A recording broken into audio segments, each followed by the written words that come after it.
My style of drawing, the last time I was serious about it and wrote a book and illustrated it, is it's okay for a children's book. I was happy with most of the drawings in this book, but there are some that was not happy with. And when my daughter was 5 or 7 years old, I was kind of happy with that. The proportions here. There's Mary, overgrown Mary, on a very tiny donkey. So I've been interested in getting into a different kind of art style. So I started making sketches. Here's some Riley heads.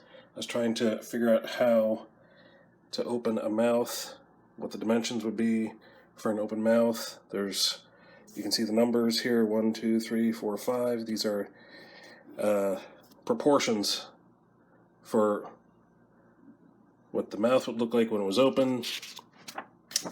There's another sketch. I do play bass, so there's Moses. When I drew this, I thought I was happy with it, and then I drew Samson. I thought I was happy with that, and pay no attention to that. And I'm obviously not happy with that, and that was just okay. So this is the two brothers, sons of Adam, Cain and Abel. That's what their names are. So this is getting closer to what I want. So that shows a lot of potential. But then that's the Red Sea being parted. And then I drew this. Jesus without the cross. Jesus with his arms spread out. There is no lumber. There is no wooden beam. But I'm very happy with this. This is closer to where I want to be. As you can see, the muscles, there are lines showing how the form of the muscles. There's value here. So I wanted to work on this to make it as best as I could. So what I've done so far, I went and made a copy of it. And then I tried my hand at inking that copy. This was a trial run. What I learned from this is to use thicker paper, because this is just regular copy paper that you find in most copiers. So I went to thicker paper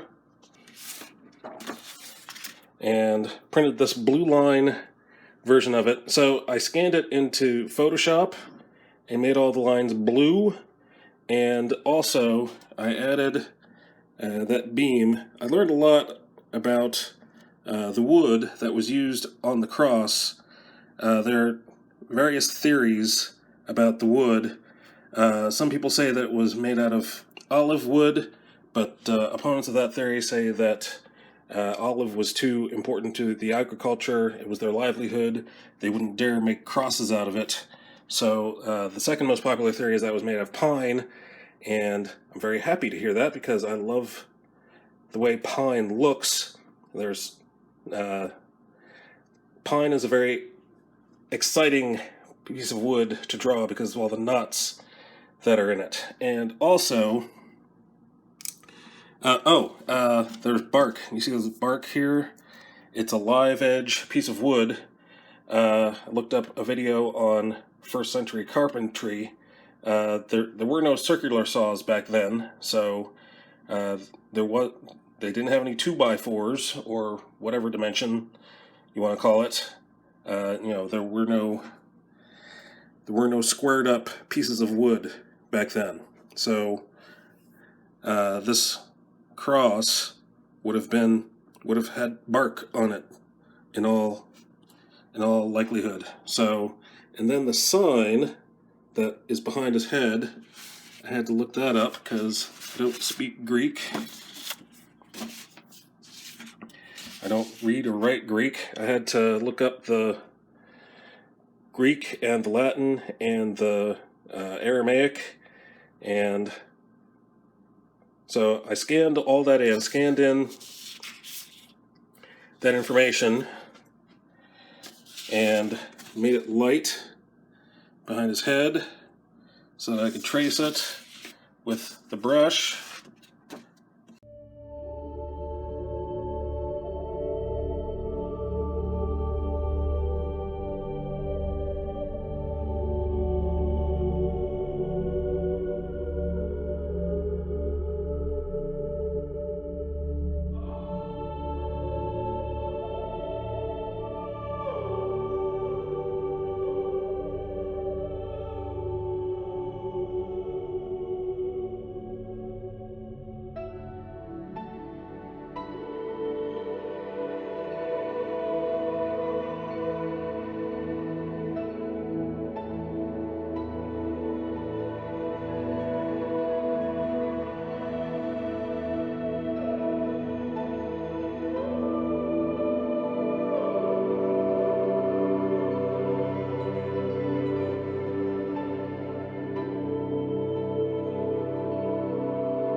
Thank you for watching. Don't forget to like, share, and subscribe, and we'll see you next time.